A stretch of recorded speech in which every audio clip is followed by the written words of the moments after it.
Hello everyone, চলে এসেছি আজকে আরও একটা সুন্দর ব্লগ। হ্যাঁ, এখন আমরা যাচ্ছি ঠাকুর দেখতে, আমি আর সঞ্চিতা। তো আমাকে কেমন লাগছে অবশ্যই জানিও। তো সঞ্চিতাকে দেখাচ্ছি, দেখাবো না কেমন লাগছে আর আমার বান্ধবী কেমন লাগছে তোমরা কিন্তু আমাদের অবশ্যই কমেন্টে জানাতেই পারো, তাহলে আমাদের ভালো লাগবে। তো এখন বাজে 5টা, না কি এখন আমরা যাচ্ছি এই আমরা টোটো পেয়ে গেছি, টোটো করে এখন আমরা যাচ্ছি। আমার বান্ধবী আমার ফেরি হতে হতে একটু লেট হয়ে গেছিলো।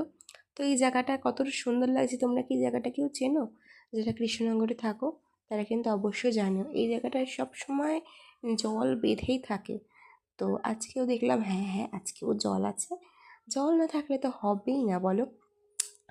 তারপরে সুন্দর জলের মধ্যে দিয়ে আমরা যাচ্ছিলাম, দেখতেই পাচ্ছ।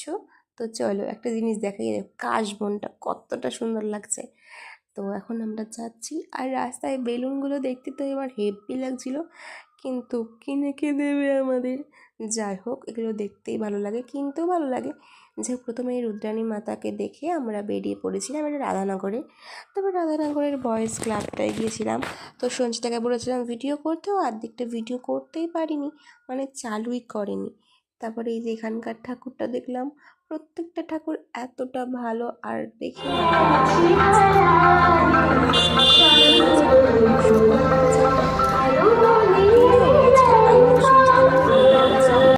প্রথম কয়েকটা ঠাকুরের নাম আমার অবশ্য মনে আছে। একটা জিনিস তোমাদের সাথে শেয়ার করছি, দেখো একটা বাবা, আমার তো মনে হলো হ্যাঁ বাবা তার ছেলেকে কি সুন্দর কোলে করে ঠাকুর দেখাতে এসছে, বেশ ভালো লাগছিল। আর এটা হচ্ছে রক্তজবার। আর আমি হঠাৎ কেন দৌড়ালাম আমি নিজেই জানি না। এখানকার ঠাকুরটাও প্রচণ্ড জাগ্রত, প্রত্যেকটা ঠাকুরই জাগ্রত, আর প্রত্যেকটা ঠাকুর খুবই সুন্দর বড়। তো তোমার সাথে শেয়ার করলাম। আর চলো এখানে কিছু ফটো তোলার পর এখন বাইরে বেরিয়ে গেছি, মেলাটা একটু হালকা করে দেখব। আর মেলাটা না দেখলে তো ভালো লাগে না বলো, তাই আমরা এখন মেলাটা দেখে নিলাম।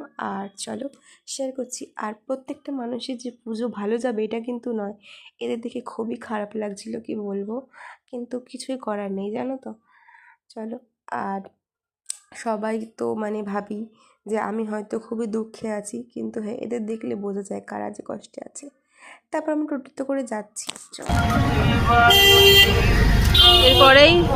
তারপরে আছে আমাদের সবার প্রিয় ওই যে বুড়ি মা পেছনে তৈরি হচ্ছে।